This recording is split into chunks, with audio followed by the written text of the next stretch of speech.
Cek. Sap, culik ya, mana kalian berada, gimana kabarnya? Aduh. Oke, jadi kali ini untuk konten kali ini gue khususkan spesial buat 21 tahun ke atas. Jadi di bawah itu mending skip aja, atau lu cari konten lain, atau lu bisa tonton Vicky Naki atau Atta Halilintar ya terserah lah. Jadi kali ini gue bakalan ngebahas sebuah film yang berjudul Dry Martina atau Martina yang kekeringan, di mana film ini menceritakan tentang seorang wanita yang haus. Tentang sayur lewat. Di mana film ini menceritakan tentang seorang wanita yang haus akan ikeh kimochi. Dan gimana kelanjutan ceritanya? Jadi tanpa berlama-lama, karena gue juga harus dagang sayur, mending kita langsung masuk aja ke ceritanya.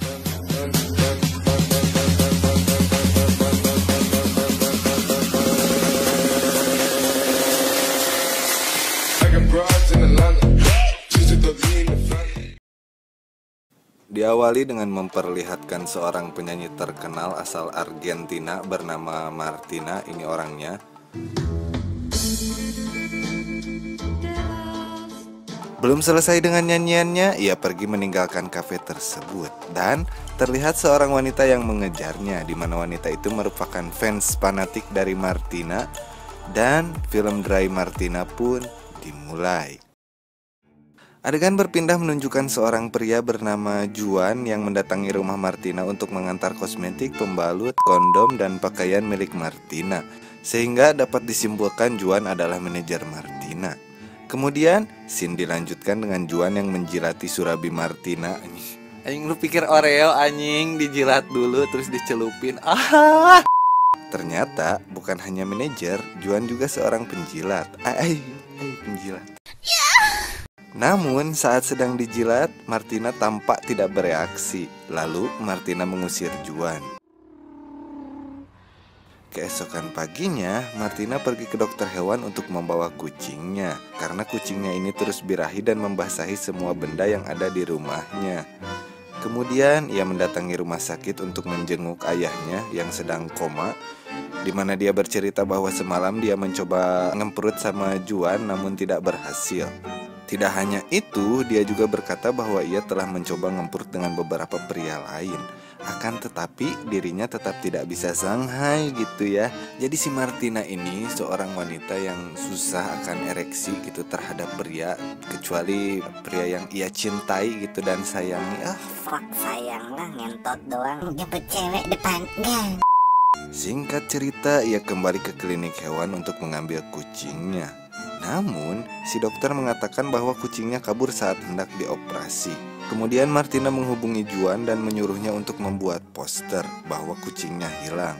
Malamnya ia didatangi oleh wanita di awal tadi, di mana wanita ini bernama Francisca. Jadi kita panggil aja dia Siska, tapi nggak pakai E-nya 3. Wah! Yang membawa sebuah kabar gembira, di mana dia menemukan kucing Martina. Dan saat ini kucingnya berada dengan pacarnya. Lalu dia mengungkapkan tujuannya menemui Martina adalah untuk memastikan kebenaran buku yang ditulis oleh ayahnya bahwa Martina adalah kakaknya. Mendengar hal itu, Martina hanya tersenyum kemudian mengusirnya. Ya iyalah cong, lu fans fanatik gitu, terus lu nganggap dia saudara. Hello, lu siapa lu cong, anjing. Lanjut. Dan ketika membuka pintu, Martina terkejut melihat seorang lelaki yang mengembalikan kucingnya. Lelaki ini bernama Cesar, dia adalah pacar dari Siska. Siska yang tampak kesal menyuruh Cesar untuk memberikan kucingnya, kemudian kembali pulang ke Chili. Namun Cesar malah menggoda Martina. ¿Quién necesita de vos? Si está tu voz. Setelah mereka pergi, Martina yang sepertinya tertarik pada Cesar mulai merogoh surabi tutungnya. Dan ia merasa senang karena surabinya bisa kembali basah. Keesokan harinya, ia kembali mengunjungi ayahnya untuk memberitahukan hal tersebut. Tapi ya percuma aja, orang bapaknya lagi koma. You know koma? Good. Setelah itu Martina pergi ke Stadion Monumental Antonio untuk mencari Cesar di sana. Kemudian mereka pun bertemu. Lalu Martina bergegas mengajak Cesar untuk makan sushi. Namun bukannya makan sushi, mereka malah asik ike kimochi. Jujur ini scene yang amat sangat mengencrotkan kalau kata si John ya, tapi saya bukan si John. Selesai ke kimochi, Martina memintanya untuk tetap tinggal agar bisa terus ngemprut bersama. Akan tetapi, Caesar harus pulang ke Chili karena pekerjaannya. Martina yang mulai ketagihan dengan buwung Caesar kemudian menyusul Caesar ke Chili. Tiba di sana, ia langsung menyosor bibir Caesar dan mengajaknya untuk kembali bercocok tanam. Namun, Caesar menolak karena pacarnya akan segera datang. Lalu, ia menyuruh Martina untuk sembunyi di kamarnya. Dan tak lama kemudian, Siska pun tiba di rumah Caesar. Martina yang kepo keluar dari kamar dan melihat mereka sedang cumui. Siska yang terkejut melihat Martina berada di situ malah kegirangan karena ia menganggap bahwa kekasihnya berhasil untuk membujuk Martina. Kemudian, Siska mengajak Martina ke rumahnya untuk bertemu dengan ayahnya. Di perjalanan, Siska memberi Martina makanan di mana dia sengaja menjebak Martina untuk kemudian menggunakan sendok bekas Martina untuk sampel tes DNA. Cerdas kan? Dan another day. Hari berikutnya, Siska dan seorang bule tutung menjemput Martina untuk pergi bersama ke rumah sakit. Oh ya, jadi si ganteng ini, si hidung ini bernama Sam. Dia adalah selingkuhan Siska. Jadi cewek juga nggak bisa dipercaya, Cong. Jadi bukan cuma cowok doang yang tukang selingkuh. Ya, itu tergantung sifat mereka masing-masing sih ya, karakter gitu kan. Sulit untuk dirubah. Tiba di rumah sakit, Siska langsung memberikan sampel DNA mereka. Karena hasilnya baru bisa diketahui 2 hari kemudian, mereka pun memutuskan untuk shopping. Selesai shopping, Siska menemui Caesar untuk memutuskan hubungannya. Sementara itu, Martina dan Sam menunggu di mobil sambil nyimeng bersama. Setelah berhasil memutuskan hubungannya, Siska dan Sam langsung bercocok tanam di dalam mobil, sedangkan Martina kembali ke rumah Caesar, kemudian menanggalkan pakaiannya dan masuk ke kamar Caesar. Melihat kedua Montaigne Martina, Caesar pun tak kuasa untuk menahan dan langsung mengemprut Martina. Aduh, mau dengar nggak suaranya? Bagong nggak? Di sisi lain, saya yang melihat hal itu hanya bisa ngahulang tarik sambil meratapi nasib. Anjing patetik sekali Anda, Pak. Aduh. Namun, selesai bercocok tanam dengan gobloknya, si Caesar ini menanyakan dengan siapa pertama kali Martina ike kimochi. Dan dengan polosnya juga, Martina menjawab bahwa ia pernah melakukan dengan 12 orang, yaitu teman satu kelasnya waktu SMA. 12 orang, satu kelas lagi, anjing, laki-laki semua tuh yang ya piala bergilir. Mampus kan? Selain itu, dia juga bercerita bahwa dia pernah menjalin hubungan dengan pria yang mempunyai kontol yang indah selama 2 tahun. Dan di situ mereka melakukan pengemprutan selama 5 hari nonstop, di mana mereka berhenti melakukan saat mereka makan saja. Geleh kan Anda? Sama dong. Lagian ngapain coba nanyain hal begituan, gak penting banget sih. Hingga akhirnya pria tersebut menikahi wanita lain dan menyebabkan dirinya sakit hati dan tidak bisa ereksi lagi. Itu penyebabnya si Martina itu kering.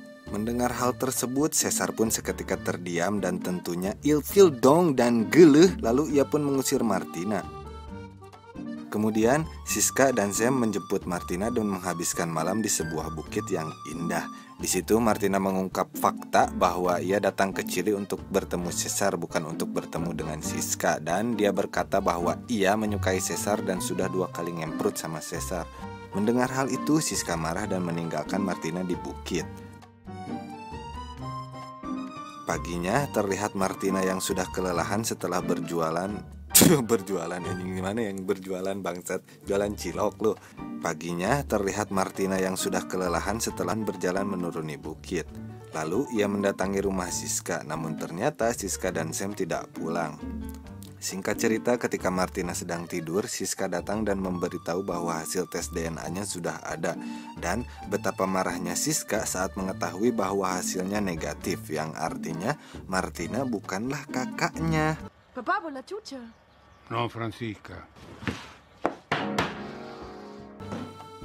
Terakhir, Martina pergi dari rumah Siska, meninggalkan Chili dan kembali ke Argentina, di mana dia menjadi seorang wanita yang kembali kekeringan.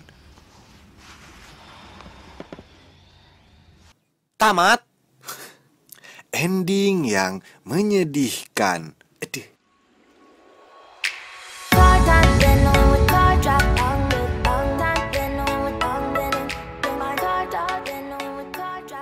Aduh, jadi gimana alur ceritanya? Oke, Jadi, saya tidak menyarankan film ini untuk ditonton seorang jomblo karena pasti ujungnya kalian ke kamar mandi atau di kamar menggunakan Durex Play atau ya hand body lotion. Oh fuck. What the fuck?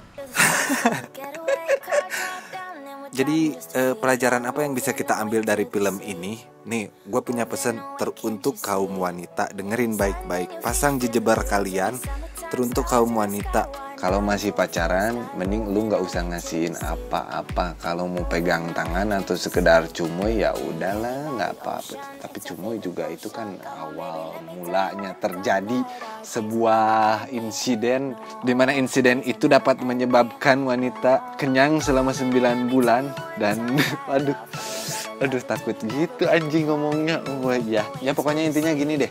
Kalau kalian memang sayang sama diri kalian, mending gak usah ngasih apa-apa dulu sama si cowok sebelum kalian nikah. Karena apa? Buaya kalau udah dapetin semuanya ya mau ngapain lagi. Tanpa nikah pun dia bisa dapet privilege. Nangkep ya?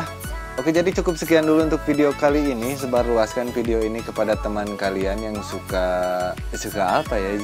Jadi takut.